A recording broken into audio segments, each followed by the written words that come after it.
पहला लक्षण बताया तितिक्षवः, वो महान सहनशील महात्मा होते हैं। चाहे कोई कितना अपमान करे, निंदा करे या कितना सम्मान कर ले, प्रशंसा कर ले, उनके हृदय में कोई हलचल नहीं होगी। दोनों को सहना चाहिए। मान प्रतिष्ठा हर्ष में गर्व रूप हलचल होती है, अपमान निंदा तिरस्कार में शोक रूप हलचल होती है, पर महात्मा के हृदय में नहीं होगी। जो हृदयेश्वर प्रभु के चरणारविंद के चिंतन में निरंतर रत है, तो कोई बहुत सम्मान करे तो कोई फर्क नहीं पड़ता, अपमान करे तो कोई फर्क नहीं पड़ता। जो बहुमान करे को मेरो, किए बहुमानत नाही बढ़ाई, और जो अपमान करे को केहूं किए अपमान नहीं लघुताई। सेवक जी महाराज, यदि मान में हर्ष और गर्व हो रहा है, अपमान में शोक और दुख हो रहा है, तो साधक हो सकता है, अभी महात्मा नहीं होगा, अभी वो साधु नहीं होगा।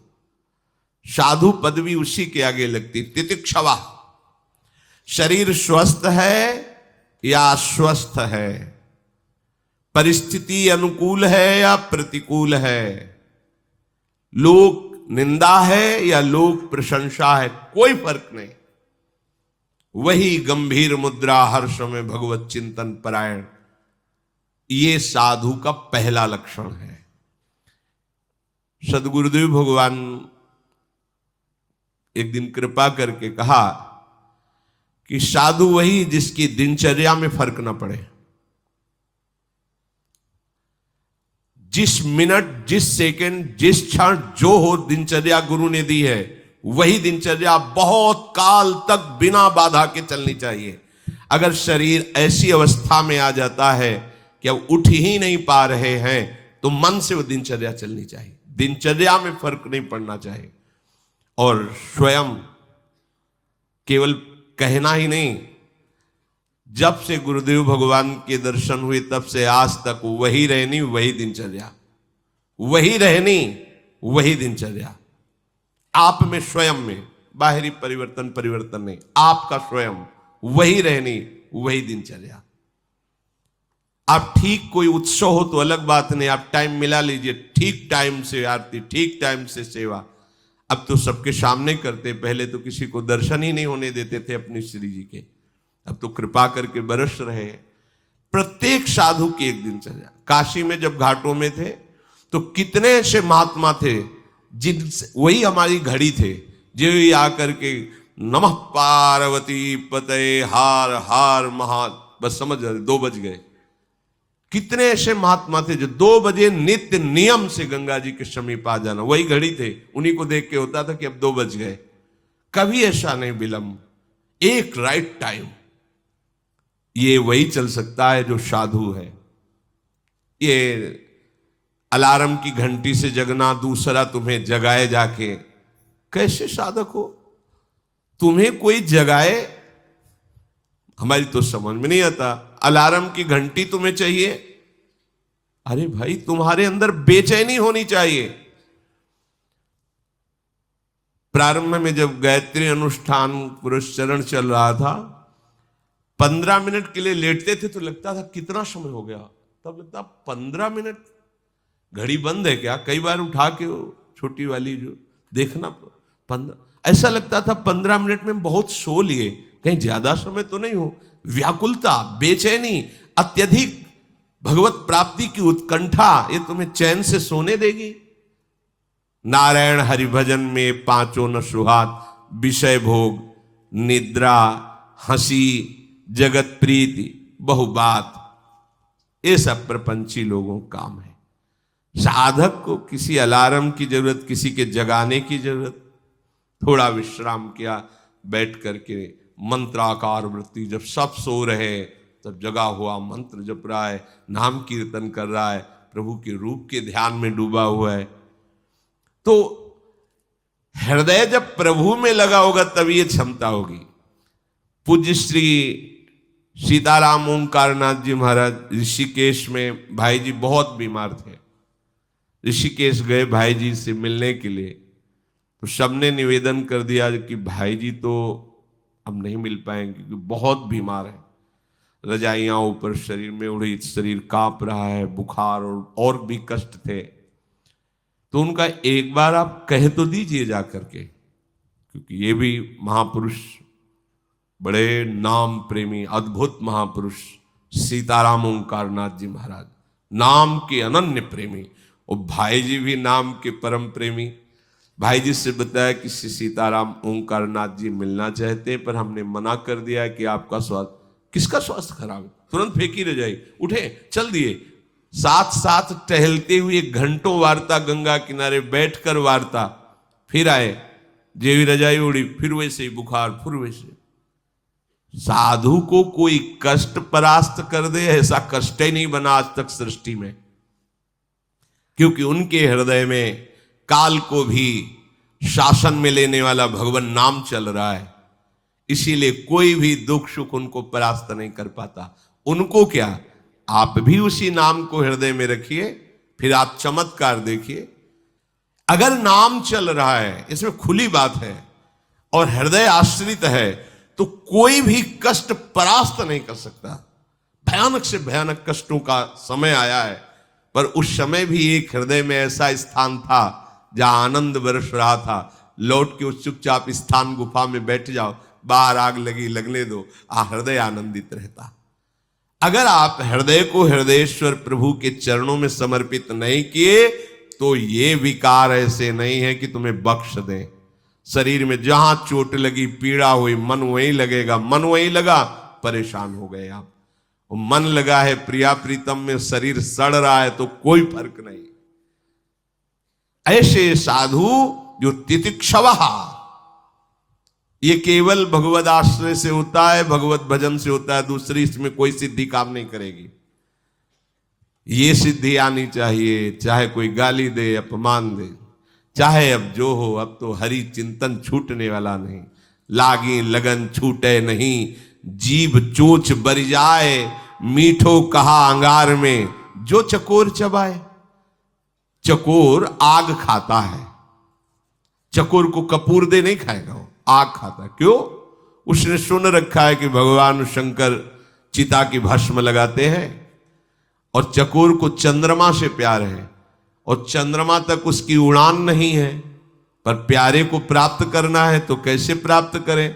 तो सोचा आग खाऊंगा, भस्म हो जाऊंगा, कभी महादेव जी कृपा करेंगे और हमारी चिता की भस्म लगा लेंगे ऐसे, तो वही मस्तक पर हम चंद्रमा विराजमान है द्वितीया का, प्रीतम से मिलन हो जाएगा। प्रीतम से मिलन की लालसा से चकोर आग खाता है, आग। वो भस्म होकर भी प्रीतम से मिलना चाहता है। वही परमार्थ का पथिक है जो हर कष्टों को रौंदता हुआ हरि की तरफ बढ़े।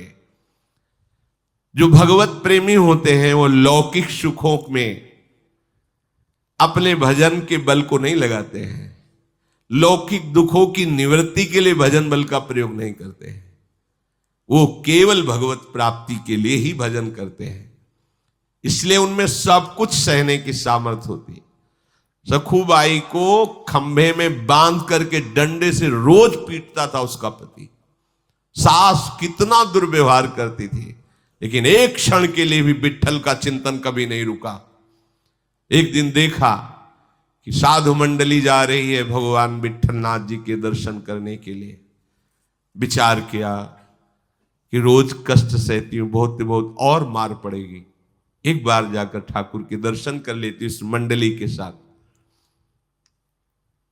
जो ही चली, किसी ने बता दिया, फिर पकड़ के पिटाई हुई, बांध दिया खंभे में, नहीं जाने दिया। कितना दुर्व्यवहार करते थे सखुबाई के साथ। वो कभी प्रभु से इसलिए नहीं रोई कि मुझे ऐसे परिवार में दे दिया आपने, नहीं। पति की सेवा, सास की सेवा, वो भोजन भी नहीं देती, मारती पीटती। अब तो खंभे में ही बांध दिया कि ये तो भाग जाएगी ठाकुर जी के पास। तो जानते हो, विट्ठल स्वयं आ गए और सखुबाई से कहा तुम्हें जाने का मन है, तुम जाओ। बोले फिर पकड़ लेंगे। बोले पकड़ेगी तब ना, जब सखु नहीं होंगी, मैं सखु बन के बंधता हूं, तुम जाओ।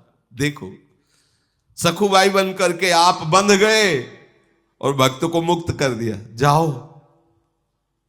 क्या है ये है साधुता। जरा सा कोई प्रतिकूल हो जाए तो कहते हैं हमारा भजन नहीं बनता क्योंकि परिवार के विरोध करते हैं। वहां तो रोज पिटाई होती थी, भजन छूटा। भागमती बाई, राजा ने, राजाओं का अधिकार था, कई रानी कर सकते हैं, तो नवीन रानी और दोनों में प्रियता, अब ये दूसरी रानी हो गई। और ये श्री नागरीदास जी महाराज जो बरसाने में रहते थे, उनसे सत्संग करती, तो प्रिया प्रीतम के चरणों में प्रीति, संयम से रहते हुए हर समय राधा राधा। उसको बहुत, विषयी पुरुष को बहुत बुरा लगता है। जो विषयी पुरुष होता है वो भक्तों को देखकर जलता है, स्वाभाविक द्वेष होता है उनका। भक्त किसी से द्रोह नहीं करते, पर जो विषयी और पापात्मा जन होते हैं, इनके हृदय में दाह पैदा होती है उनको देख के, और वो सोचते हैं ये मर जाए, ये नष्ट हो जाए, इनका किसी भी तरह अहित हो जाए, उनकी चेष्टा होती है। वो रोज पीटते और कैसा बर्ताव करते, रात्रि में उनके ऊपर शैया लगाते और उसके ऊपर नवीन रानी के साथ खिलवाड़ करते। ऊपर सैया, नीचे भागमती बाई, पिटाई, कैसा दुर्व्यवहार। एक दिन मन में आया कि अब जब जगतपति से प्यार हो गया तो अब क्या, छोड़ करके सब आ गई बरसाने में, लाडली जी की शरण में। महान परमहंस श्री नागरीदास जी की कृपा से लाडली का साक्षात्कार उनको। कैसा कष्ट सहा मीरा जी, कैसा कष्ट सहा। रत्नावती जी का चरित्र कैसा, किसी भी महान भक्त का चरित्र। अगर आपके अंदर सहनशीलता नहीं है तो भगवत भक्ति कैसे कर पाएंगे आप। 4 लोग प्रणाम कर दिए तो फूल गए, कुछ लोग निंदा कर दिए तो रोने लगे, ऐसा नहीं। भरी सभा में तुम्हारी निंदा हो तो भी तुम्हें मुस्कुराना पड़ेगा, क्योंकि तुम्हारे भगवान तुम्हें पुष्ट करना चाहते हैं। अगर तुम थोड़ी बातों में, तो फिर बहुत बड़ा हमारा युद्ध है, छोटा मोटा युद्ध है। हर बात सहनी है, हर बात, और हर बात हंसते हुए सह सकते हो। एक ही उपाय है, प्रभु के चरणों का भरोसा और नाम जप। मान लीजिए, इससे आप सब जगह जीत जाएंगे, सब जगह। तो तितिक्षवा, और दूसरा कारुणिकाहा, स्वभाव में करुणा होती है। जैसे किसी से त्रुटि हो गई, समझा गया कि अपराध बन गया, अब उसके लिए दंड विधान किया जाता है। चलो आप इतने वर्ष हमारे समीप नहीं आओगे, दूर रहो। अब सबको लगता है कितने कठोर हैं कि इन्होंने दूर कर दिया। तुम पास हो उतना चिंतन नहीं होता जितना वो दूर है उसका चिंतन हो रहा है। उस गुरुजनों की करुणा को तुम समझ नहीं पाओगे, और उस चिंतन में जो अपराध उसको अगले जन्म में भोगना होता, वो वर्तमान में उसको जलन से भुगवा कर पवित्र करके भगवत मार्ग की ऊंचाई पर चढ़ा देना। महापुरुषों की, गुरुजनों की करुणा को केवल भगवान या उस कोटि का महापुरुष ही जानता, दूसरा नहीं जानता। दूसरे को लगेगा कि दंड विधान कर दिया, क्या साधु क्षमा कर देते। क्षमा करने पर वो कर्म स्वतंत्र रूप से तुम्हें आगे नष्ट करता, और जब यहां दंड विधान हो गया तो किसी भी दंड अधिकारियों का अब अधिकार नहीं रह गया आप पर दंड देने का। जैसे आपसे कोई भयंकर अपराध बन गया और सभा में आपको अपमानित कर दिया, ए दुष्ट कहीं का तूने, अब किसी की भी कलम में ताकत नहीं हुई यहां से लेकर ऊपर तक कि उस कर्म का आपको दंड दिया जाए, क्योंकि वो फाइनल हो गया गुरु के द्वारा, अब नहीं होगा। इसीलिए गुरुजन कभी क्षमा नहीं करते, तत्काल दंड देते हैं, क्योंकि कोई और दंड ना दे दे। जैसे अपना बच्चा गलती करे और लोगों ने पकड़ लिया, अब मां बड़ी चतुर होती है, वो दौड़ के जाएगी, अच्छा ये है ही दुष्ट ऐसा है, और सबसे छुड़ा के वो अपना हाथ पकड़ के और ऊंचा हाथ करके मानो बहुत जोर प्रहार कर रही, और यहां लगेगा धीमे और खूब हल्ला मचाएगी, और इशारे से बच्चे से भी कहेगी रो डट के, जिससे सब लोग कहे अरे बहन जी रहने दीजिए, अब लड़का ही तो है, बोले तुम कहते हो तो छोड़ देते, चलो छोड़ दिया। ये एक वात्सल्य अंश में ये चतुरता है, तो अनंत वात्सल्य समुद्र प्रभु का स्वरूप गुरुदेव संत में कितनी करुणा होगी। भयानक से भयानक अपराध को ऐसे साधारण बातों से वो नष्ट कर देते हैं। कारुणिकाहा, साधु के हृदय को जानना केवल भगवान या भगवत स्वरूप, उसी कोटि का महात्मा दूसरा नहीं जान सकता। कारुणिकाहा, पर संत में करुणा होती, ममता नहीं होती, ध्यान रखना। ममता शरीर संबंध को लेके होती है, करुणा भागवतिक संबंध को लेके होती है। इसीलिए स्वयं भगवान ने कहा, अद्वैष्टा सर्वभूतानाम मैत्रः करुणैव च, पर निर्ममो, करुणा हो पर ममता ना हो। अब ये ठंडी में कैसे रहेगा, कहां खाएगा, ये कुछ नहीं, चल भूखो टहल, हर कष्ट से। तो इसमें क्या होगा, तुम्हारी साधुता पुष्ट होगी, तुम्हारा हृदय पवित्र होगा, तुम्हें भगवत आश्रय की प्राप्ति होगी। जो पास रहने पर नहीं हुई वो दूर रहने पर हो जाएगी भगवत आश्रय। और आपकी गुरु प्रियता बढ़ेगी यदि शरणागत हो, घटेगी नहीं। आपको अनुभव होगा कि कितनी कृपा की हमारे ऊपर गुरुदेव ने, मेरी बहिर्मुख वृत्ति को अंतर्मुख कर दिया, मेरी अहम वृत्ति को चूर चूर करके दैन्य कर दिया। वो मंगल विधान उसमें दिखाई देगा। अच्छा, ममता होती है तब फिर देह भाव का पोषण होता है, और जब भगवत भाव होता है तो करुणा होती है पर ममता नहीं दिखाई देती। इसीलिए जो ममता से जीने वाले लोग हैं वो लौटकर फिर ममता के आंचल में चले जाते हैं। उनको ये पता नहीं होता कि गुरु की ममता क्षमता को पहुंचा देगी और उनकी ममता नरक पहुंचा देगी। ये ममता ही तो संसार का वो जाल है जो प्रभु से मिलने नहीं दे रहा। सबकी ममता ताग बटोरी मम पद्म, यही गुरु करते हैं। हर एक ताग को खींच खींच के मोटी रस्सी बना के तुम्हारे मन को प्रभु के चरणों में बांध देते हैं। सुहृदा सर्वदेहि नाम, ये संत जन समस्त देहधारियों के अकारण मित्र होते हैं। अकारण, जैसे संतों का दुलार प्रकट होता है तो तत्काल आपका देहाभिमान जागृत होता है। ध्यान देना, मेरे में कुछ तो है जो ये मुझे बहुत प्यार करते हैं, कुछ तो है ना। आज माला पहनाया, गले से लगाया, हमें शाबाशी, कुछ तो है ना मेरे अंदर। कुछ नहीं है तुम्हारे अंदर, तुम उनके हो इसलिए वो दुलार कर रहे हैं। और जिनको ये लगा कि मेरे द्वारा ही कुछ नहीं है, ये भ्रम कभी मत करना, क्योंकि उनका स्वभाव होता है सुहृदा सर्वदेहि नाम। कभी किसी उमंग में है लाडली की, बरस पड़े, गले से लगा रहे, माला पहना रहे, दुलार कर रहे हैं, ये चुनरी ले लो, ये प्रसाद। आपको लगा कुछ मेरे में गुण है जिससे प्रभावित हुए, कुछ तो तपस्या साधना है, कुछ नहीं है। ये उनकी अहेतुकी कृपा है, ये सदैव समझना। अगर अपने में कहीं गुण भाव कर लिया तो आप फिर फंस जाओगे माया में। ये होता है जब हमें प्यार और दुलार मिलता है तो वो अंदर का दबा हुआ अहंकार उठता है कि सबको तो नहीं हुआ ना, मेरे में तो कुछ है ना। नहीं, आप बहुत बढ़िया सेवा करो, भगवान की बड़ी कृपा है, आप ऐसे सेवा में। एक गुमान जागृत, एक मिठास हृदय में, वो मिठास हटाने के लिए अगले दिन ही देख लेना। अगले दिन ही ऐसा ऑपरेशन होगा कि लगेगा कि कल तो माला फहरा रहे थे, आज क्या हो गया है।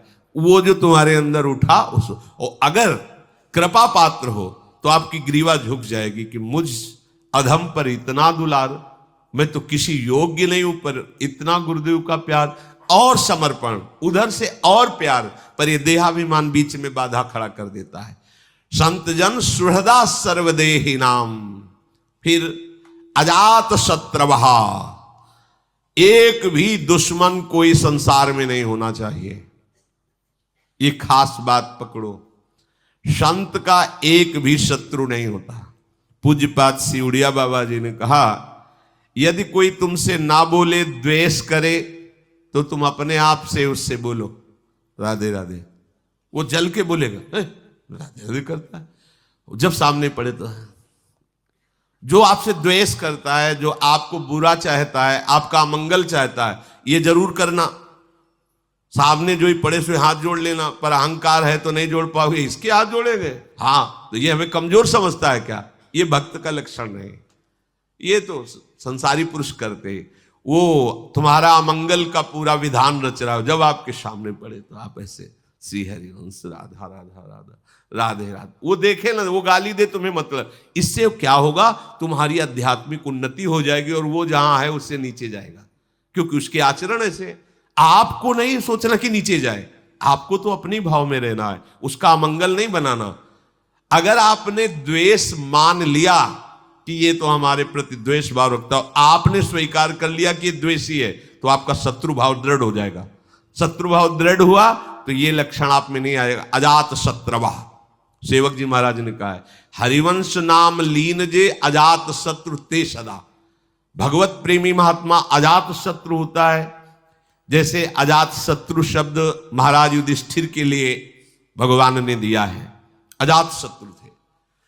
रात्रि में एकांत में दुर्योधन जाता और प्रणाम करता है, युद्ध समय प्रणाम करके, भ्राताश्री कल कौन सा चक्रव्यूह रचा जा रहा है, वो बता देते थे। ये चक्रव्यूह रचा जा रहा है, उस जगह वो खड़े होंगे, उस जगह वो खड़े होंगे, उस जगह ऐसा, क्योंकि उनका कोई दुश्मन ही नहीं था, सरल हृदय। वो पूछे आके प्रणाम करके पूरी बात बता। तो दो प्रकार से रणनीति वहां होती थी, एक युधिष्ठिर जी के सामने होती थी और एक युधिष्ठिर जी को हटा के अकेले होती थी। और जो अकेले होती थी वो वहां रण में युधिष्ठिर जी के सामने वाली कैंसिल कर दी जाती थी। भगवान चतुर थे, पूरे से बैठ के युधिष्ठिर जी के सामने दुर्योधन आके पूछ गया दूसरी चक्रव्यूह की रचना, वहां जाता तो और ही कुछ, श्री कृष्ण ना होते तो युधिष्ठिर जी कुछ नहीं छुपाते थे। तो शांताहा, भगवान कह रहे हैं जो भगवत शरणागत होते हैं वो शांत होते हैं। शांत का मतलब है किसी भी प्रकार से तुम्हें उत्तेजित किया जाए और तुम उत्तेजित ना हो। कोई किसी भी प्रकार की परिस्थिति लावे, घटना के, उत्तेजित नहीं। और ऐसा होता है, आप तो देख ही रहे, संसार का ये नियम है, आप जब सत्य से चलोगे तो आपको 100 लोग वाह वाह करने वाले मिलेंगे, तो उसमें कुछ लोग ऐसे भी होंगे जो आपका विरोध करेंगे, आपको नीचा दिखाने की कोशिश करेंगे। तो 100 लोगों की तरफ तो दृष्टि देनी नहीं है, क्योंकि वो तो श्रद्धालु है। उन पर दृष्टि देनी है कि इन पर कहीं हमारा भाव न बिगड़ जाए। अगर एक भी व्यक्ति से भाव बिगड़ गया तो हम पूरी सृष्टि को भगवत स्वरूप कैसे देख पाएंगे, हमारा सवाल गलत हो जाएगा। एक हासिल भूल गए ना जोड़ना, एक हासिल लगाया और जोड़ना भूल गए तो पूरा सवाल गलत हो जाएगा। एक को हम शत्रु मानकर भूल गए कि ये प्रभु नहीं है तो पूरा सवाल गलत हो जाएगा, पूरी साधना फेल हो जाएगी, वहीं आके हमें अटकना पड़ेगा। एक जगह ममता कर ली, पूरा सवाल गलत हो गया, हिरण बनना पड़ा। आप देख लो, ऐसे ही हमको इस जन्म में कोई सवाल में हासिल नहीं छोड़ना है, हर हासिल हमें जोड़ना है। हमें उस पर भी अपना भाव रखना है कि मेरे प्रभु ही हैं, इसलिए शांताहा, शांत रहो। पूज्यपाद सिउड़िया बाबा जी महाराज कहते हैं, जैसे तुम्हारे सामने कोई विदेशी भाषा में तुम्हें गाली दे तो अपने तो हंसेंगे, क्योंकि पता नहीं क्या बोल रहा है, उर्दू में बोले, अंग्रेजी में बोले तो हम तो नहीं समझ पाएंगे, हंसेंगे। ऐसे ही तुम्हारी भाषा में तुम्हें गाली दे फिर तुम हंसो, तुम आत्मा। तुम्हारी भाषा में तुम्हें निंदा करे फिर तुम मुस्कुरा के चले जाओ। ऐसी हृदय में शांति होनी चाहिए, अशांत नहीं होना, क्योंकि हमारे भगवान का स्वरूप शांताकारम, तो उनके भक्त का स्वरूप भी शांताकारम। साधवा साधुभूषणा, संतों का आभूषण है सरलता। सरलता जो वाणी में वही हृदय में वही चेष्टा में, इसे सरलता कहते हैं। कपट वाणी से कुछ और बोल रहे, हृदय से कुछ और है, आचरण में कुछ और है, ऐसा संतों का बर्ताव नहीं होता। जो उनके हृदय में होता है वही वाणी में होता है, वही उनके आचरण में होता है। अगर ये तीनों ना मिले तो साधु शब्द नहीं लगेगा उसके आगे। साधु शब्द वाणी में कुछ और, चित्त में कुछ और, आचरण में कुछ और, तो साधु शब्द नहीं लगेगा। साधु मनस एकम वचस एकम, मन एक, वचन एक, क्रिया एक, तीनों का एक मिलान होना चाहिए और तीनों शास्त्र प्रमाणित होने चाहिए, मनमानी नहीं। तब उसे जाकर के साधु पदवी दी जाती है, ये साधु है। देखो, हमें सदैव ध्यान रखना है कि कपट पूर्ण बर्ताव मेरे प्रभु को अच्छा नहीं लगता। मोह ही कपट छल, यही कपट है। वाणी से कुछ और बोल रहे हो, हृदय में तुम्हारे कुछ और है, आचरण में तुम्हारे कुछ और है। साधवा साधुभूषण, अब प्रभु जो आगे बात कह रहे बहुत मंगलमयी, जो भगवान जिन संतों के प्रति कह रहे कि समर्पण मात्र से भगवत प्राप्ति हो जाती है, मई अनन्येन भावेन भक्तिम कुर्वन्ति ये दृढ़ाम मत कृते त्यक्त कर्माणस त्यक्त स्वजन बांधवाः। स्पष्ट आज्ञा है, जो केवल मेरे में ही अनन्य भाव रखते हैं। चर्चा कुछ भी हो पर हृदय समर्पित कहां है, यह बात देखी जाती है। महापुरुषन ने सब रस गायो देखनो, यह है कि उनको हियो कहां ठहरानो। जरूरत पड़ी तो रामायण बोल दी, जरूरत पड़ी तो विनय पत्रिका बोल दी, जरूरत पड़ी तो भगवान शंकराचार्य की बात, अमुक महापुरुष की बात, पर देखनो यह है कि इनको हियो कहां ठहरानो, इनका हृदय कहां स्थित है। तो एकमात्र श्यामाजू के गोरे चरणारविंद में, अपने आराध्य देव के चरणारविंद की निष्ठा ये केवल साधु में ही होती, दूसरे में नहीं होती। अब दूसरा चाहे वो पैंट शर्ट में हो चाहे भेष में हो, अगर साधुता है तो अपने आराध्य देव का अनन्य है। वो गृहस्थ में भी हो सकता है, वो विरक्त में भी हो सकता है। अगर अपने आराध्य देव का अनन्य भाव नहीं है तो चाहे विरक्त हो चाहे गृहस्थ, वो साधु नहीं है। भगवान कह रहे मई अनन्य भावेन भक्तिम कुर्वन्ति ये दृढ़ाम, दृढ़ता पूर्वक मेरे में अनन्य भाव पूर्वक जो भक्ति करता है वो साधु है। आगे कह रहे मत कृते त्यक्त कर्माणस, जितने भी कर्म हैं वो मेरे लिए त्याग देता है। त्याग देने का मतलब यहां समर्पण है। त्याग देने का मतलब आज से हम कोई कर्म नहीं करेंगे, यह प्रमाद है। कर्म को प्रभु के चरणों में समर्पित करना, इसे त्यक्त कहते हैं, इसी को संन्यास कहते हैं। ये तो सर्वाणि कर्माणि मयि संन्यस्य मत पराहा, संन्यास माने मेरे को अर्पित करके, त्यक्त माने मेरे को अर्पित करके। जो संपूर्ण कर्म केवल मेरे को ही अर्पित करता है और अपने सगे संबंधियों का मेरे लिए त्याग कर देता है, ये बात समझो। जब तक मेरे लिए सगे संबंधियों का त्याग, महाप्रभु हरिवंश चंद्र दूरादपास्य स्वजनान, क्योंकि भाई बहुत जन्मों से हम राग में जी रहे हैं। अगर हमें प्रभु से प्यार करना है, इसी जन्म में मुमुक्त होना है, तो अंत ही तो ही तजेंगे पामर तू न तजे बही से। गुरु का आश्रय छोड़कर, भगवद आश्रय छोड़कर मरण धर्मा शरीरों का आश्रय लिए हो, कितने दिन टिकेंगे? कितने दिन पेंशन आएगी? कितने दिन रुपया तुम्हारे हृदय को शांत रखेगा? गुरु कृपा से निर्विकार हुआ जाता है, गुरु कृपा से हृदय की स्थिति बनती है। ये रुपयों से नहीं, भोगों से नहीं। सांसारिक संबंध तुम्हें सुविधा दे सकते हैं, लेकिन भगवान नहीं। गुरु तुम्हें सुविधा नष्ट करके परम सुख श्री हरि चरणारविंद का आश्रय देगा। ये किसी को चाहिए नहीं। भेष बनाने से थोड़ी भगवत प्राप्ति होती है, उद्देश्य बनाने से भगवत प्राप्ति। हमारा उद्देश्य श्यामा श्याम में आसक्त होना है। भगवान कह रहे त्यक्त स्वजन बांधवाहा, मेरे लिए सगे संबंधी मित्र दोस्त रिश्ते नाते सब छोड़ दिए। नाते नेह राम के मनियत सुहृद सुसेव्य जहां लो। अगर हमारा संबंध है तो श्री जी के संबंध से है, पर्सनल शरीर संबंध किसी से कोई नहीं। तब जाकर के हृदय में ये अनन्य भक्ति का रूप जागरण होता है। मदाश्रया कथा मृष्टा श्रणवंती कथयंती च, मेरे भक्त सदैव मेरी ही चर्चा करते रहते हैं और उनको मेरी चर्चा बड़ी मीठी लगती है। मृष्टा, ये भगवत कथा अमृत है। कथा अमृत, ये प्रपंच का विषय सुन सुनकर हमारी श्रवणेंद्री बीमार हो गई है। जैसे जवान में जब पित्त का रोग बढ़ता है तो कड़वाहट होती, तो मिश्री भी कड़वी लगती है। ऐसे ही श्रवणेंद्री को भगवत चर्चा उनको रुचिती नहीं जो विषय प्रपंच सुनते रहते हैं। हमारे मालिक बड़े उदार हैं, पेमेंट में कमी नहीं होगी, पक्का समझ लो। आपके कार्य प्रणाली में कमी हो सकती है, मालिक के पेमेंट में नहीं। देख लेना परिणाम। ये वृंदावन भूमि है, आपकी श्रद्धा और आपका ये भाव ऐसी ऊंचाई पर एक दिन बैठा देगा कि आप सोचोगे कि अगर मैं जानता कि इससे ऐसी उन्नति होती तो पूरा जीवन समर्पित कर देता, पर माया जानने नहीं देती।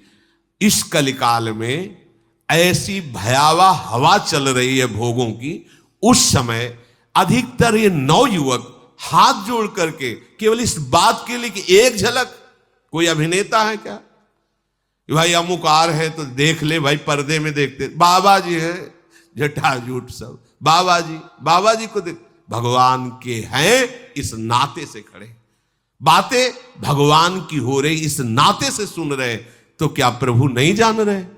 क्या वो परिणाम में धोखेबाजी करेंगे क्या? नहीं। परम मंगल मृष्टाहा, ये अमृत है, कथा अमृत, ये भगवद वार्ता। अगर एक बार तुम सत्संग में बैठ गए हो तो यही भारी पड़ेगा तुम्हारे हिसाब में, जब तुम्हारी मृत्यु होगी और उसमें रजिस्टर में देखा जाएगा परम धाम श्री वृंदावन की रज में बैठ करके प्रातःकालीन 4 बजे से 6 बजे तक भगवत चर्चा। अब हिसाब किताब में यमराज बार बार चश्मा हिलाएंगे वो कलम की, अब क्या लिखे, अब क्या करें? उनको कल्याण करना ही पड़ेगा। और अगर कहीं रोज का नशा बन गया तो यमराज भी तुम्हें हाथ जोड़कर प्रणाम करेंगे। जब ब्रह्मा प्रणाम करते हैं तो यमराज क्यों नहीं प्रणाम करेंगे? भगवान कह रहे हैं मदाश्रया कथा मृष्टा श्रणवंती कथंति च, वो मेरे आश्रित होकर मेरी चर्चा करते हैं और मेरी चर्चा सुनते हैं। तपंति विधास्तापा नैतान मदगत चेतसः, आहा, वो विविध प्रकार के कष्ट मेरे लिए सहते हैं। कभी कभी प्रणाम की भावना जागृत होती है जो एकांतिक में जाते हैं। कोई हमारी बात चल गई अपने परिकर से तो आधा घंटा चल रही, वो खड़े हाथ जोड़े, सुबह से खड़े, उस 7:45 बजे उन्हें वो खड़े हैं, ए चुपचाप खड़े रहो, खड़े हैं किस लिए? 5 मिनट बैठने को मिलेगा, कोई भगवत बात सुनने को मिलेगी। मेरे लिए विविध प्रकार के कष्ट सहते हैं, इसका हिसाब नहीं होगा, इसका हिसाब होगा। मेरे प्रभु देख रहे हैं तुम किसके लिए खड़े हो। जैसे आप संत दर्शन के लिए या किसी भगवत धाम में जाते हैं, आपको सवारी में, आपको रास्ते में, आपको वहां की व्यवस्था में जो कष्ट मिलता है, सच्ची मानना, नाराज मत होना, तुम्हारे जन्म जन्म के पापों का नाश हो रहा है। अगर कहीं धाम आदि में तुम्हारे को किसी कोई विशेष चोट लग जाती है तो उदास मत होना, कोई बहुत बड़ा पाप बहुत छोटे में नष्ट हो गया ऐसा मानना, बिल्कुल ऐसा ही है। यहां ये न सोचे कि धाम आया, संत के पास आए और हमको धक्का मुक्की मिली, हमको ऐसा खड़े रहना पड़ा, ये आपके लिए भारी तप है और इसी से भगवान प्रसन्न होंगे। तपंति विधास्तापा नैतान मदगत चेतसा, वो हर प्रकार के ताप और कष्ट को मेरे लिए सहते हैं। आप किसके लिए खड़े होते हो? प्रभु के लिए खड़े होते हो। इसलिए वही संत है जो हर ताप को, हर कष्ट को प्रभु के लिए सह रहा है। अब आपका खान पान विश्राम ये मांगे खत्म हो जानी चाहिए, सुविधा जनित भोग की आकांक्षा खत्म। आज ये बने तुम्हारे मन में नहीं होना चाहिए। श्री जी की जूठन जो मिले उससे उदर पोषण करके आनंद पूर्वक निरंतर भजन परायण रहना चाहिए। अगर आपके अंदर ये आकांक्षाएं हैं कि ऐसा ऐसा ऐसा सुविधा मिले, तो अभी वो बात नहीं आई जो आना चाहिए, तो काहे को इतने कलंक को लगा रहे हो? और आगे बढ़ो। जथा लाभ संतोष सदा काहू सो कछु न चाहोंगो, कोई चाह नहीं होनी चाहिए। एक बार पूज्यपाद उड़िया बाबा जी, कई साधक वहां रहते थे, तो एक बनवाई मोटी पूड़ी, जैसे हाथ की रोटी होती है और कच्ची, और एक बनवाई पतली पतली एकदम पकी हुई खरी, और आप खरी वाली नीचे रखो, मोटी वाली ऊपर रखो। बाबा खड़े हो गए ऐसे सब साधकों के, तो एक दो चार साधक ऐसे थे जो प्रणाम करके और पहली वाली से शुरू किया।